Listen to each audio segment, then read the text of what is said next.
मानवाधिकार परिषदका अध्यक्ष महोदय, उच्च आयुक्त महोदय, सहभागीजन, Chairperson of the Human विश्वभर Rights Council, हिंसाको पीडा भोगेर न्यायको Deputy High दिगेका Commissioner, साहसी महिलाहरू, यस महत्त्वपूर्ण participants, अन्तर्राष्ट्रिय मञ्चमा नेपालको 10 वर्षे सशस्त्र and all the द्वन्द्वमा courageous यौन women हिंसाका seeking जीवित justice as sexual भुक्तभोगीहरूको violence तर्फबाट survivors across the आफ्नो world. कुरा राख्न पाउँदा मलाई गर्व र सम्मान दुवै महसुस I भएको छ।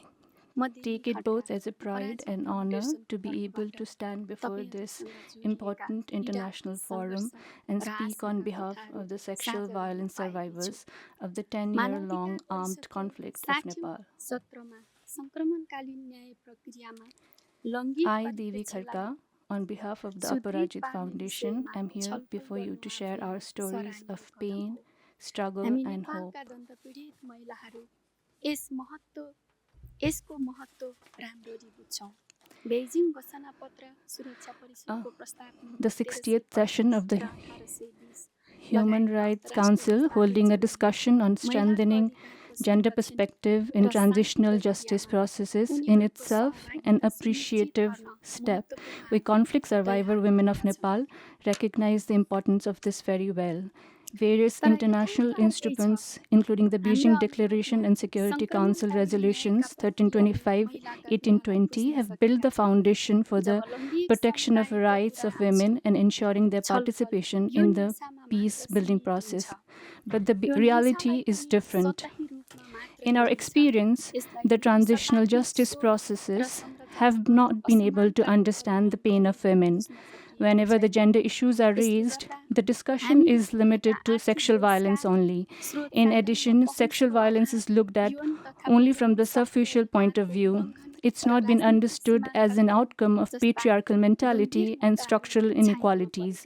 As a result, serious issues such as economic exclusion, lack of access to resources, violation of sexual and reproductive health rights, and political marginalization that we have been subjected to are overshadowed. I stand here as the voice of thousands of women who have been subjected to institutional rape during the 10 years conflict of Nepal. Forget about them getting justice, they are yet to be even recognized as victims. They've been denied medical treatment since the past 1.5 decades, forced to live with poverty, scarcity, and social stigma, coupled with the body weakened by diseases. Post-conflict, were subjected to neglect and insult from both the state and the society. Our pain was made invisible, but we did not stay quiet. Our journey that began with 11 women in 2021 has now become a huge family of 3,809 members. We've called it Aparajit Foundation, which literally means the undefeated. We started working with the slogan, let's speak for ourselves, let's fight together for ourselves. Our experience of struggle tells us this is not only about sexual violence, it is also about economic exclusion, lack of access to health services, and structural violence of social stigmatization. We are now fighting for justice at 3 different tiers. We are working for self-justice. We've begun the process of internal healing with the survivors themselves, becoming psychosocial counselors and helping one another. Social justice is our other priority. Our campaign, Rape is Not Stigma, it is a state crime, led to the amendment of the law in 2024. We've still a long way to go in the fight for legal justice. We've collected complaints from 90% more survivors than the government and submitted it to the TJ Commission. This led to the formulation of the law that included the lifting of the statute of limitation, stopping re-victimization, a special court, compensation, and accountability. These achievements have made us believe that gender transformative justice is possible only through meaningful participation and strong advocacy. We have provided survivors the opportunity to become change agents. Through this forum here today, I'd like to raise some important questions before the international community. How many more times and how long are we going to focus on sexual violence only and neglect structural inequalities? Why do the most vulnerable women within fragile countries have to endure such pain, and why are they deprived of transitional justice? How many more years do the survivors have to remain an example? How can we envision a civilized world by pushing so much injustice in the womb of this earth? We want a just presence of survivor women in the transitional justice mechanisms.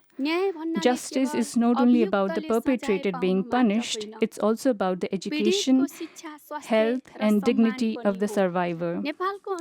Nepal's experience shows that once we became organized, we ensured amendment of the law, we organized medical health camps, and we ourselves became psychosocial counselors, and thereby put the principle of let's speak for ourselves into real practice.